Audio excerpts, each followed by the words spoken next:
beautiful people. I really hope you guys are keeping strong and safe amidst all chaos. Today, we're going to talk about something taboo. Oh my god, Shai is coming. So, today, we're going to talk about periods. So, before we get into periods, let's actually talk about the menstrual cycle. Now, නිකන් කලබල වෙලා රහිම් හීරාගෙන තංගලන්න දෙයක් නැහැ. It's just another natural process like your process of respiration, right? And also here, this is in everyone's health and physical education book, right? But this school හොඳටම උගන්වන subject එකක් නේ ඔක නේද? මේවා කතා කරන්නත් අවශ්‍ය නැහැ නිසා. Because everybody has a very clear understanding about the things that are there in the health science book. But it's okay, let's just move on, you know. Okay, so we women, what do we have? We have ovaries, Dimbakosha. And what do these ovaries do? They produce ova, Dimba, right? So every month, one of these two ovaries that women have will release an ovum, an egg, into the fallopian tubes. Right? I mean, I was shocked beyond words to hear that one of these health science teachers at a forum explained the menstrual cycle as so an ova gets released and it gets damaged in the process and it bleeds, so the blood just flows through the womb and out from the vagina. No. Maybe it's a good thing that these health science teachers don't teach anything during the period. I mean, not that period, the other period. Yeah. So yeah, once the egg is released, it goes down through the fallopian tube and the womb just notices this, right? I mean, the womb is like this really nice, accepting guy who, regardless how many times you break his heart, would always prepare to accept you. You know, that's one way to look at him. So the moment that the womb realizes that there's an egg coming down the fallopian tube, it gets all excited. It's like, oh my God, we are getting an egg. Prepare to conceive a child. And therefore, all these additional tissues, blood vessels, mucus, and all of that comes in to the womb and thickens its walls, just so that the egg can just come, sit there comfortably, and grow into a child, right? So another way to look at it is like one of these typical Nandama characters in teledramas. The moment they learn that you're pregnant, they become, oh my god, අනේ ඉන්න පරිස්සමින් ඉඳ ගන්න කන්න බොන්න අනේ පරම්පරාවේ නම ගෙනියන්න ඉන්න ළමයානේ, right? So typically like that, it gets all excited. But the moment it realizes, oh, this thing is not even fertilized, it just kicks the egg out, like literally. Like these typical Nandama figures in teledramas too. Musalagani, Karumi, Kili, Asubai. I mean, it's really unfortunate how our society measures the dignity or the worth of a woman by the ability or the desire that she has to become a mother. It's like you're a mother or you're nothing. Right. So then this unfertilized egg, together with all the tissues, all the blood vessels, mucus and everything that was brought in to thicken the walls, then break down and they pass out through the vagina. And that is what you call a period. So your period is that part of your menstrual cycle where you bleed from your vagina for a few days and it's painful as shit. Now, there's a major social stigma attached to periods, which I find really hard to get my head around. I mean, you are considered unclean, dirty, killy, expected to bring bad luck, shouldn't be involved in all of these auspicious things. But why? Because you didn't have sex? Or you didn't get pregnant? Because clearly, if you did, and if you were pregnant, you are then considered pure, precious, a symbol of prosperity, and should be involved in all of these auspicious things, and you're expected to bring good luck. How does that work? I mean, it's the same thing. It's not like the sperm brings with it some sense of purity into the egg. No, it doesn't work like that. It doesn't make any sense. I mean, let's all agree that it isn't pretty. I am not here to romanticize periods. Okay? I am not here to tell you that, oh my god, it feels like a bed of roses. Huh? It doesn't. It feels like shit. We go through these horrible cramps, terrible mood swings, and body pains of all sorts due to fluctuations of hormones, and we just have to get on with our lives as if nothing is going on. And if we are irritated, even like slightly irritated, oh, she's PMSing. It's terrible. It's terrible. But you know what it also is? It's also very, very natural, and it's only human. I mean, yes, it's unpleasant and nasty, but so is everything else about the inside of this human body. I mean, the food that you eat gets digested and goes out as feces, poop. It's disgusting, unpleasant, and nasty, right? The water that you drink goes out as urine, pee, unpleasant and disgusting, right? But you do that every day. Have you ever been considered dirty, unclean, unworthy, expected to attract bad luck because you did or did not poo or pee? That is even a ridiculous question to ask, isn't it? Because it would be insane if that happened, right? Would you agree with me? And when you get sick, you sometimes vomit, right? Kids vomit randomly, which is nasty, disgusting. But have you ever been considered impure? Have you been forbidden from a place of worship, from an auspicious occasion, just because you were sick and was throwing up? See, I'm not one of these people who romanticize everything. I mean, we have so many people, especially parents, for an example, who think that when a kid poop, pee, or vomit, that is the most wonderful thing in the world. It's so cute, so adorable, smells like a bed of roses, when in reality it is as disgusting as poop, pee, or vomit of any adult.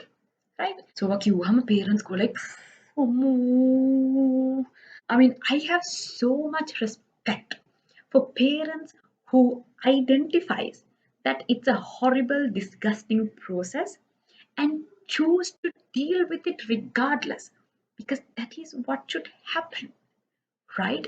A parent should decide to choose to put up with all of that, not because it's pretty wonderful and smells like a bed of roses, but because of the unconditional love and compassion that they have towards the kid. Like, that is compassion. The former is hallucination. We don't want that. So, similarly, we don't need to romanticize periods, okay? But let's also not demonize it. Let's just call it what it is. I mean, it took so long for the sanitary napkin manufacturers to use the color red in their advertisements to represent period. These guys basically, literally live off of women's periods, and they're still ashamed to call it what it is. More lajjavak nik. Idanga dan lajjaya. Shah is coming. Oh my god. They used to show some blue kind of a thick liquid. What are we, cockroaches? I mean, they would have thought, අර අපේ 2500ක මෙව්වා එකට හානි වෙයි කියලා if they showed that women bleed blood which is usually red. Yeah, it's not like it's not like some rocket science unknown magical secret. It's just blood which is usually red. Yeah. Talking about sanitary napkins. Oh my god, for a mere basic necessity, the amount of stigma and the amount of money that we have to pay is just mind blowing. I mean, some of these men and women with this caveman mentality, they just cringe hearing the term sanitary napkin. pad එකක් කිව්වම they just cringe. අම්මෝ මොනවාද මේ කියන්නේ මගේ ආත්ම ගරුත්වයට හානියක් වුණා කැලලක් වුණා. පුදුමාකාර ලැජ්ජාවක් මේක. Do you also cringe when you go to buy Pampers to your kid or maybe an adult relative who is not well? Maybe nappies? Do you also cringe then? ඒකත් නිකන් අර brown paper bag එක දාලා ඔතල හංගලා තරන් යන්නේ. Is it? Is it? Some time back we even had people writing articles, no, about how these shops are destroying our culture and tradition by keeping these packs of sanitary napkins near the cashier at the counter for everybody to see. රහසි කරන්න ඕන දේවල් ප්‍රසිද්ධිය කරනවා අම්මෝ. Buying sanitary napkins. Okay. I mean, if you all remember, a few years back, we had this joker who was publicly ridiculing, hooting at the fact that a particular political party proposed to give these sanitary napkins free of charge. He was basically laughing at the state of period poverty in the country, which is right now over 50%. This pathetic excuse of a man without a shame on the stage went ahead and said that he has been married for 40 so many years and has never seen the thing that these guys are talking about. He was even too ashamed to call it a pad. Pad එකක් ජීවිතේට දැකලා නැති මිනිස්සෙක්. I just felt really bad and sad for the wife of that joker because I know that they have a kid together without knowing what a pad looks like. And the same joker was almost appointed as the Consular General of Milan to represent Sri Lanka at a foreign country with that caveman mentality. මාර වැඩේ ලංකාවට උනේ. And when people start talking about how expensive these sanitary products now are, especially with this VAT revision, all these archies, aunties, and men came forward with their years of experience and wisdom of using sanitary products to eradicate period poverty. So, as far as I know, the only male species who is capable of bearing children is the male seahorse.